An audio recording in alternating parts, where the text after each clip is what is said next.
From the Times and the Sunday Times, this is The Story. I'm Manveen Rana. In a country that's become used to protests and violence, to many Israelis, this felt different. It felt like the start of a coup. A mob of far-right protesters, egged on by members of the Israeli government, was storming an Israeli military base. They were demanding the release of a group of Israeli soldiers who'd been arrested for torturing Palestinian prisoners. The soldiers in this country are a consensus. If they touch our soldiers, we'll build a shield wall. The people will rise up against the government, be it left or right or whatever. Nobody can touch our soldiers. Israel is at a crossroads. 10 months since the start of the war in Gaza, and thousands of Israelis are taking to the street in protest every week. Israel is more politically and socially divided than ever before. But many of the deepest divisions have existed for years. Some go all the way back to the founding of the State of Israel. So what next? The story today: is Israel on the brink of a civil war?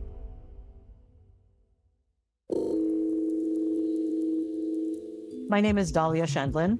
I am currently in Tel Aviv, where I live. I have been living here since 1997. I'm a public opinion researcher, so I do polls, focus groups. I do political analysis, political advising, and political strategy.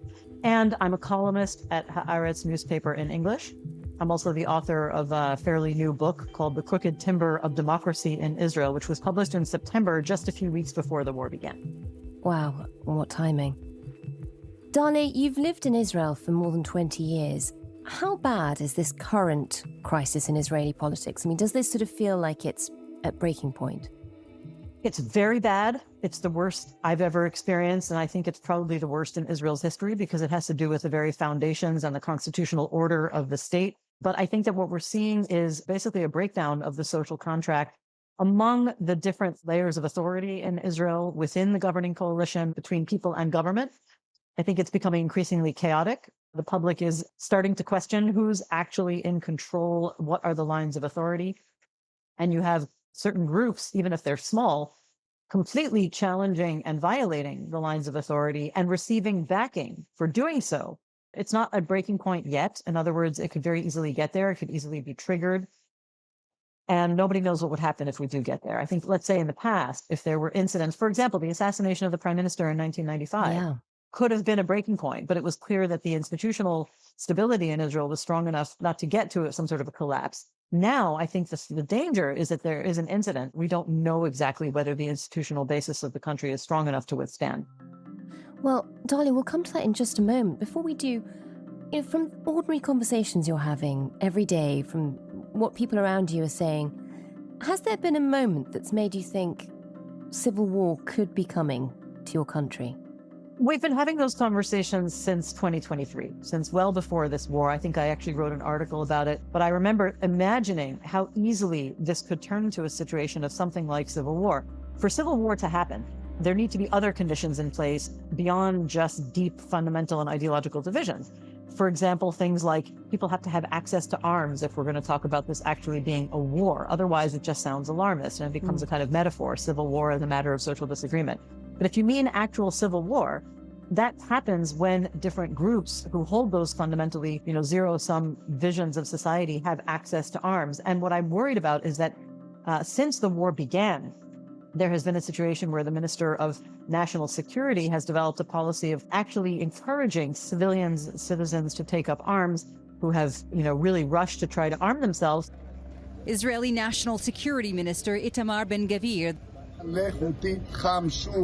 urging Israelis to go arm themselves. It's a message he's taken around the country while handing out rifles to volunteer security squads in areas with people sympathetic to his far-right views. Some of them are just civilians who are worried about the situation. Many of them are people who agree with the national security minister about his ideology. And so you have different ideological groups in society who are armed, and that does create the kind of danger that you're talking about. I really don't want to overstate the case. I don't think this is a matter of making headlines. This is life and death serious. So I don't think we are actually at the verge of civil war along the lines of former Yugoslavia or the American Civil War. But there is a likelihood for something like a resurgence of what we saw in May 2021, when you had civilians fighting civilians. They're broken down mostly along Jewish and Arab ethnic lines. And it could be more extreme, even if I would like to think it wouldn't get to the point of full-scale civil war and state collapse. A couple of weeks ago, there was an incident where, certainly watching from afar, where it did look almost like it could be an armed coup. You had a group of Israelis storming an Israeli military base. Just take us back to that. Explain what happened. Yeah, Sde Timan is sort of a military prison that was established in a kind of improvised way to house Palestinians who were Hamas fighters who were captured on October 7th. But in the sweep, in the frankly panicked attempt to round up as many of these actual terrorists as they could, Israel swept up many other people too. We don't exactly know how many of them may have been civilians who are completely innocent, and many of them who were maybe participating in the activities of October 7th, and how many of them were actual elite Nukba fighters or Hamas fighters who were there for that purpose. But nevertheless, some combination of those people were being held in Sde Timan. There have been reports for months now, actually really since the early stages of this war, of abuse of prisoners. The military advocate general began looking into this, and apparently the evidence was becoming overwhelming, particularly for a case of suspected torture and sexual abuse of one of the prisoners that the military police were sent to arrest.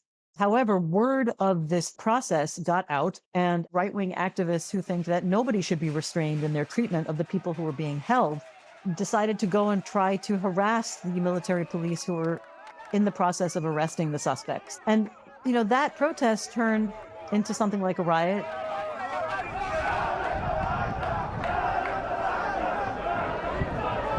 I'm here to help our country and the whole people of Israel and the whole people of the world, to help distinguish between good and evil, between good and bad.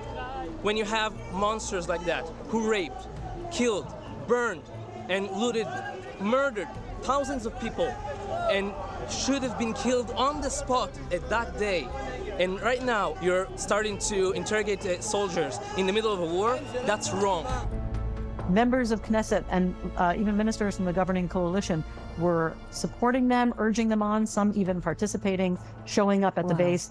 Once the arrests were actually carried out, the suspects, the IDF reservists, were transferred to a different base, where the protesters then shifted their attention to that base during the nighttime hours and essentially broke in. We had lots of eyewitness testimonies and videos showing them, banging at the gates and trying to break through. Apparently, they were able to eventually just open them and walk through in the attempt to show that they could take over the base and prevent the proceedings. Now, ultimately, I saw it as a direct physical challenge to the authority of the state, backed by other parts of the state, right? Some people who are more, let's say, forgiving tried to downplay it and said, well, there were just a few dozen people or a couple of hundred people, and all they did was walk around the base, and they really never had a chance. But the point is that figures from the governing coalition were involved and were supporting it. These demonstrators and these far-right activists completely reject the concept of international law, and they think this is a matter of survival. In a way, as you said, many of these tensions within the state existed pre-October the 7th. But what October the 7th has done is not only provided some people in the country with arms who wouldn't have had them before, but it's also divided the country around the conduct of the war in Gaza. Just describe that fracture, where different parts of society are on that. I think it would be overstating the case to say that the country is divided over the conduct of the war in Gaza. The country is fundamentally divided between its Jewish citizens and its Palestinian citizens of Israel, who are deeply and profoundly divided. The Palestinian citizens of Israel have wanted this war to end from the beginning. In survey research, we see an overwhelming majority of Israeli Jews who justify the war and think the war is necessary. I don't think we can understate that level of wide majority support. Having said that, there are deep divisions in terms of whether the war can achieve its aims whether the prime minister is of sound decision making. And there's, at the very same time, a very large majority who do not believe that the aims of the war, of complete destruction of Hamas, are even possible at this point. The other very profound division is whether the war should end or a ceasefire achieved for the sake of a hostage release. And that's where I think we see the biggest division along political lines. The majority, clear majority of all people who voted for coalition parties or who would still vote for coalition parties would prefer for the war to go on at the expense of a hostage deal. And those who vote for opposition parties, by a large majority, would prefer to have a deal that releases the remaining hostages, including a ceasefire. Okay, now I know this may sound like a contradiction when I said that the majority justify the war, but it's not a contradiction in Israeli minds right now. The war is justified and it has diminishing returns. The aims can't be achieved. They don't trust the leadership's decision-making and prefer for the hostages to come home. Both of those things are true. And that's where you see the really profound divisions within Israeli Jewish society. We do seem to see some of those deep divisions reflected in government, and there's been a very public spat between the Prime Minister, Netanyahu, and his defense minister. Just talk us through that. The defense minister has become really the first to come out and say that the Prime Minister was not leading the war in a direction that has a strategic aim. And there wasn't a clear day after plan. There wasn't a clear political aim to be achieved through these military means. You know, reportedly, they're barely talking these days. And Netanyahu is increasingly trying to consolidate all decision-making in his own hands. And so the poor relationship between him and his defense minister is one manifestation of a much deeper problem with Netanyahu's increasingly despotic practice of governance. And the defense minister, Yoav Gallant, sounds almost like he's worried that some of his colleagues are going too far in the war. I mean, he's used phrases like describing some of the cabinet as being pyromaniacs who will set the Middle East on fire. Is there sort of a real disagreement on how the war should be conducted and what happens next? I think there is an image among the top military establishment, particularly those who are in the government, that this is a just war that can be waged according to legitimate boundaries. And that, you know, it's these stray weeds and bad apples who are ruining it by taking it in a much more extreme direction than it has to be. I would say that characterizes how the majority of the Israeli Jewish population sees this.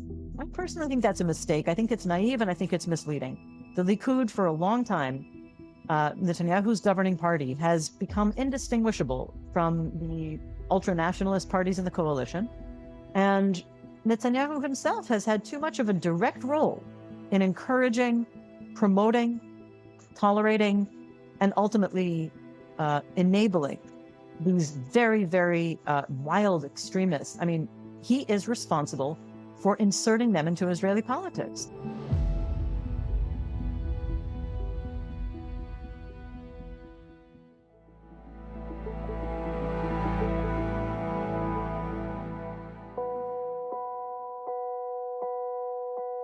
Stepping back, you've explained how the current crisis has sort of reached fever pitch, how it sort of got to be as bad as it is.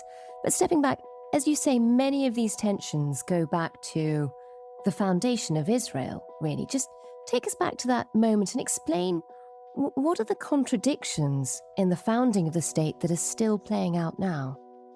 The fact is that Israel tried to establish itself at a time when, first of all, understandings of democracy themselves globally were changing. Over the course of the 20th century, it was understood that democracy means what we now call liberal democracy. So checks and balances, division of power, and individual rights and civil liberties for people to be able to vote in a situation of equality and where their vote was made freely and equally. And the Israeli or the Zionist leadership realized that it not only, I think there was a genuine urge to be a kind of cutting edge, progressive, modern society, which in their view meant two things: being democratic and being socialist. That was also considered a very progressive and enlightened way of establishing the state. But to do that, they had a problem. That before the war, the majority of people in the country were not Jews in what was at that time Mandate for Palestine. And so there was a reluctance to commit themselves to one of the fundamental principles of the equal franchise, the idea that everybody could vote, everybody would have a say equally, because that would mean that Jewish people wouldn't be able to decide on their self-determination and govern their own state. When Israel was eventually established by international legitimacy, right? There was A UN resolution adopted that there would be a Jewish state and an Arab state. It was a compromise because it involved splitting the territory in ways that the Arab leadership at the time, they thought it was too favorable to the Jews because they were still a minority. And they said, why should they get a majority of the land? The Jews were given 55% of the land, even though they were a minority of about 30%. So they rejected it. What you had was the outbreak of the War of Independence. For Israeli Jews called the War of Independence or the Jewish-Arab War. About 750,000 Palestinians either were expelled or fled the war and were not allowed back. And so that completely changed the population dynamics. At the same time, when Israel established itself, it declined to do two important things. It declined to define its own borders. And over the next year, by 1949, Israel gave up on the effort to pass a constitution and instead decided to pass a series of basic laws. That means there is no fundamental legal anchor for human rights, for individual rights, for civil liberties. And that's why anybody who doesn't actually want a democratic society, because they prioritize Jewish privilege, superiority, or some might say supremacy, their way of advancing that claim is to say the court has been undermining the will of the majority, which is now a Jewish majority. I know that's a very, very quick way of trying to summarize it, but I would say that lies at the heart of the deeper debates that we've seen that led to the constitutional crisis under the current government, following a decade of attacks on the judiciary by these far right-wing forces, which are now in government and mainstream. Dahlia, you've lived in Israel for more than 20 years now. I know it's never had that constitution, it's never had universal rights in the way that you would expect in other states to, but it did have a reputation for being the great democracy in the Middle East. How have things changed so much? What are the sort of societal shifts that have led to this crisis? Let me start out with the tempting explanation. I think many people have often tried to just attribute this to demography. There are too many people in Israel who are not sufficiently committed to democracy. Too many immigrants from the former Soviet Union who didn't really understand democracy, from the Middle East who lived in undemocratic societies, Jews who came from Middle East and North Africa, and the portion of Israelis who came out of any sort of liberal democratic context, whether they were immigrants or a number of generations in the country, was simply too small. I think that is too simplistic an explanation. I think it's too determinist. As a public opinion researcher who, I've spent thousands of hours listening to Israelis over the years. I can't count how many, focus groups I've listened to, interviews I've conducted, and numbers that I've plowed through. It's much more than a demographic deterministic problem. It's a matter of, again, sort of social and political commitments. I do think that if Israel's leadership and Israel's institutions had been tailored around that kind of commitment, you would have created a political culture where, on the margins, some groups would never have accepted it, but more and more people, no matter what their background over the generations, would have been socialized into this kind of commitment to democracy. And the fact that it was lacking from the beginning, and then increasingly after 1967 with this capture of territory, Israel always was kind of coy about what it wanted to do, but in practice set up a system of occupation, creating a kind of legal twilight zone. That created a situation where Israelis themselves were practicing an undemocratic reality day in, day out. And so they normalized these attitudes and developed a misunderstanding that you can both live in a democratic reality yourself and practice a non-democratic policy. It's an oxymoron. It doesn't work. And they suddenly felt it, and the vulnerabilities and the contradictions of that in 2023. And suddenly people felt a material threat to their own lives and freedoms. What they didn't do is make the connection that I'm making now. They did not see the role that Israel's most undemocratic project, the occupation, played in this ongoing development of a democratic, non-democratic reality. You can't underestimate the role of the occupation. And then, of course, you have Netanyahu. Netanyahu plays a critical role in this, really seeing democracy as secondary to his own political fortunes and to his bigger national project of undermining any Palestinian claim to self-determination, perpetuating his political power, and rallying the world around Iran. And to do those things, he would stop at nothing. Democratic values apparently were secondary to him. So, Dahlia, you've got a divisive leader. You've got members of the cabinet who are ultra-nationalists and seen by many in the country as sort of troublemakers, people who are sort of stoking the fire rather than trying to bring the war to an end. You also have, as you've mentioned, suddenly a preponderance of weapons in the country. you have the talk of judicial reforms, which goes back to before the war, but which really made a lot of Israelis worry that their rights were being diminished. And you now have a state with horrific tensions. I mean, how does this end? People have been talking about a civil war. How do you think this ends? I don't think anybody knows exactly how it ends. I don't want to fall into the easy kind of alarmist, there's going to be a civil war. First of all, because I don't totally think it's true. I think that there is a danger zone. I think there is a possibility of riots breaking out. But again, I don't necessarily think the state collapses in terms of civil war. I think what's more likely is you have a situation like Russia and Ukraine, where the war drags on for a very long time in different forms. Unfortunately, to my opinion, the greatest likelihood is of a long, long war and occupation. There is a not negligible possibility that the far-right coalition partners will, over the years, find their way towards reoccupying and resettling in Gaza. They are already trying. They are talking about it very enthusiastically. It's not impossible. The other alternative is that Israel does hold elections and a different government is elected. It won't be vastly different. It will still be militarist, hawkish, right-wing, but it might be less populist, less religiously fundamentalist, and less driven by annexationists. But it will be a very long, slow, painful process full of setbacks. I don't expect any great catharsis to end this situation right now. And Dahlia, finally, do you ever worry that this could be an existential crisis for the state of Israel? Israel has been expecting any minute to have a direct strike from possibly Iran, Hezbollah, and the Houthis in Yemen, or just one of them. But anything like that could spark a regional war that could pull in other great powers, international actors, and this could become an enormous war. I'd like to hope it doesn't get there, but that is an extreme scenario that we can't completely dismiss. And I think Netanyahu is imagining that if that happens, surely Israel and its coalition of Western and Arab allies will vanquish the Iranian axis, but nobody can say for sure. And of course, there is a question, I think, that Israel maybe avoids the big war, maybe avoids a civil war, but comes out of it a very changed kind of society, a society where people with any liberal democratic instincts don't want to live anymore, where Israel loses its best talent and economic drivers, intellectuals, academics, high-tech leaders. Certainly the financial situation is becoming more difficult. Israel is seeing credit downgradings. But I think it will be a change of culture, prospects.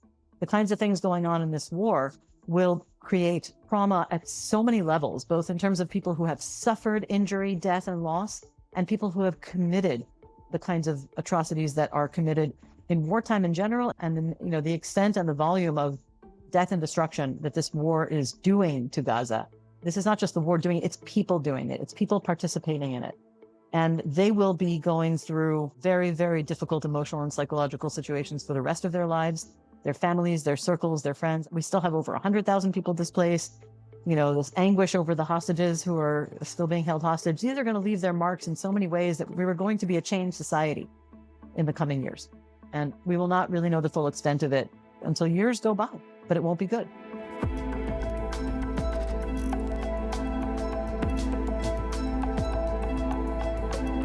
That was Dr. Dahlia Scheindlin, a journalist, political analyst, and public opinion researcher based in Tel Aviv.